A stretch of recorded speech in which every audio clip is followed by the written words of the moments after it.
வணக்கம், welcome back to mom Shan kitchen. இன்றைக்கி நம்ம என்ன ரெசிபி பார்க்க போகிறோம்னா, மாஸ்டர் செஃப் தமிழில் கிருத்திகா அண்ட் தேவிக்கு அவங்க செஞ்சாங்களே அந்த ரெசிபி தான் நம்ம இன்றைக்கி பார்க்க போகிறோம். இப்போ தான் நம்ம சேனலுக்கு நீங்கள் ஃபஸ்ட் டைம் வரைக்கும் மறக்காம சப்ஸ்கிரைப் பண்ணிக்கோங்க. இப்போ வாங்க வீட்டுக்குள்ள போகலாம். 1/4 கப் வந்து நான் வெள்ளை சுண்டல் எடுத்திருக்கேன். அப்புறம் 1/4 கப் வந்து வேர்க்கடலை எடுத்திருக்கேன். 1 கிளாஸ் தண்ணி முங்குற அளவு மட்டும் 5 விசில் வச்சு வேக வச்சு எடுத்துக்கோங்க.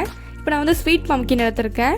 பரங்கிக்காய் இதை வந்து நான் 2 கட் பண்ணிவிட்டு உள்ளே இல்லை அந்த விதையை மட்டும் நான் எடுத்துக்க போகிறேன். கரெக்டாக அந்த ரவுண்ட் சைஸில் எடுத்துக்கோங்க. ஸ்பூன் வச்சு கூட எடுத்தால் ஈஸியாக வரும். இப்போ வந்து நான் எடுத்துட்டேன். ஒரு சைடு மட்டும் எடுத்துருக்கேன். இதில் வந்து நான் ஆலிவ் ஆயில் ஆட் பண்ணியிருக்கேன். நீங்கள் டெய்லி யூஸ் பண்ணுற ஆயில் கூட ஆட் பண்ணிக்கலாம். இதுக்கப்புறம் வந்து கொஞ்சமாக சால்ட்டு, அப்புறம் சில்லி ஃப்ளேக்ஸ் 1/2 டீஸ்பூன், ஆரிகானோ சேர்த்துருக்கேன். நீங்கள் ஆரிகானோ எல்லாம் பெப்பர், சீரகத்தூள் இந்த மாதிரி ஏதாவது சேர்த்துக்கலாம். இப்போ இதை வந்து நான் நல்லா மிக்ஸ் பண்ணிவிட்டு ஒரு ப்ரஷ்ஷை வச்சு நல்லா ஸ்ப்ரெட் பண்ணிக்கிறேன். ஏன்னா அது வந்து நம்ம உள்ளே வைக்க போகிற பேஸ் கொஞ்சமாக நம்மளுக்கு காரம் இருந்தால் தான் சாப்பிட்றதுக்கு நல்லாயிருக்கும். குக்கரில் நல்லா 2 கிளாஸ் தண்ணி ஊற்றிட்டு அதிகமான பாத்திரம் வச்சுட்டு அப்புறம் இந்த நம்ம பூசணிக்காய் மேலே வச்சு 2 விசில் வச்சோன்னா சூப்பராக நல்லா வெந்து வந்துடும். 2 விசில் வச்சா போதும், ரொம்ப வைக்க வேண்டாம்.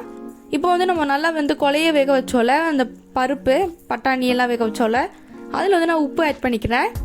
1/2 டீஸ்பூன் சில்லி ஃப்ளேக்ஸ், இது மட்டும் ஆட் பண்ணால் போதும். எந்த மசாலா எதுவும் ஆட் பண்ண வேண்டாம்.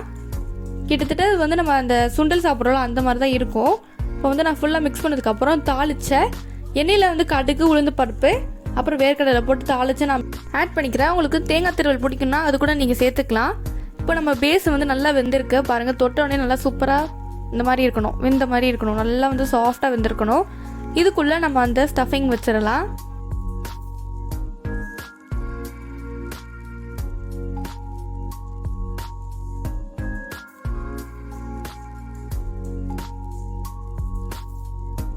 ஃபுல்லாக ஸ்டஃப் பண்ணியாச்சு. இதுக்கு மேலே வந்து அவங்க கொஞ்சமாக சீஸ் போட்டிருந்தாங்க. நம்ம கொஞ்சமாக சீஸ் போட்டுக்கலாம். உங்ககிட்ட என்ன இருக்கோ சீஸ் அதை ஆட் பண்ணிக்கலாம். அப்படி இல்லைன்னா நீங்கள் இதை ஆப்ஷனல் ஸ்கிப் பண்ணிக்கோங்க. இப்போ வந்து நான் ஒரு 2 டேபிள் ஸ்பூன் எண்ணெய், 4 பம்ப்கின் பீஸ் எடுத்திருக்கேன், பரங்கிக்காய், தேவையான அளவு உப்பு, கொஞ்சமாக சில்லி ஃப்ளேக்ஸ், நீங்கள் மிளகாத்தூள் கூட ஆட் பண்ணிக்கலாம். அது இல்லைனா இது நல்லா அப்ளை பண்ணிவிட்டு அவனில் வந்து 5 நிமிஷம் அப்படியே க்ரில் பண்ண போகிறேன். இதை வந்து நீங்கள் அப்படியே பேனில் கூட டோஸ்ட் பண்ணலாம், எண்ணெய் எதுவும் ஊற்றாமல். இப்போ வந்து நான் ஒரு கைப்பிடி முந்திரி, 2 வந்து பிஸ்தா எடுத்திருக்கேன், கொஞ்சமாக வந்து பரங்கிக்காய், அது நல்லா பேஸ்ட் மாதிரி அரைச்சதுக்கப்புறம் இந்த மாதிரி நம்மளுக்கு ஒரு சாஸ் மாதிரி கிடைக்கும். ஃப்ளாட்டாக இருக்க ஒரு பவுல் மாதிரி வச்சு நம்ம லைட்டாக அந்த மாதிரி பண்ணிவிட்டு டக்குன்னு எடுத்தோம்னா இந்த மாதிரி நம்மளுக்கு ஒரு ஷேப் கிடைக்கும். இதில் வந்து நம்ம க்ரில் பண்ணல அந்த பரங்கிக்காயை நான் வச்சிடுறேன், இந்த பீசஸை. அப்புறம் குக்கரில் பேக் பண்ணி எடுத்த அந்த பரங்கிக்காய் நம்ம மசாலா வச்சு ரெடி பண்ணி எடுத்தோம்ல அந்த இது பாருங்கள். வந்து பிளேட்டே சூப்பராக இருக்குது, ஒரு டேஸ்ட்டும் சூப்பராக இருக்கும். மைல்டாக தான் இருக்கும், ஸ்பைசஸ் வந்து மைல்டாக தான் இருக்கும், ரொம்ப ஹையாலாம் இருக்காது.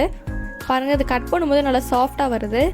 அவங்க ஸ்கூப் பண்ணி சாப்பிடணும்னு சொன்னாங்க. நான் உங்களுக்கு காட்டணுன்றதுக்காக, எவ்வளோ சாஃப்டாக இருக்கணுன்றதுக்காக கட் பண்ணி காட்டுறேன். நல்லா சாஃப்டாக கட் ஆகுது.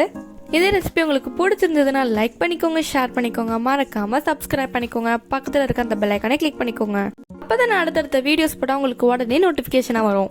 இது போல் ஒரு இன்ட்ரெஸ்டிங்கான வீடியோ நெக்ஸ்ட் டைம் சந்திக்கிறேன். Bye you take care, stay home, stay safe. மறக்காமல் நம்மளை இன்ஸ்டாகிராம் அண்ட் FBயில் ஃபாலோ பண்ணலாம், ஃபாலோ பண்ணிக்கோங்க. கீழே டிஸ்கிரிப்ஷன் லிங்க் இருக்குது, செக் பண்ணி பாருங்கள்.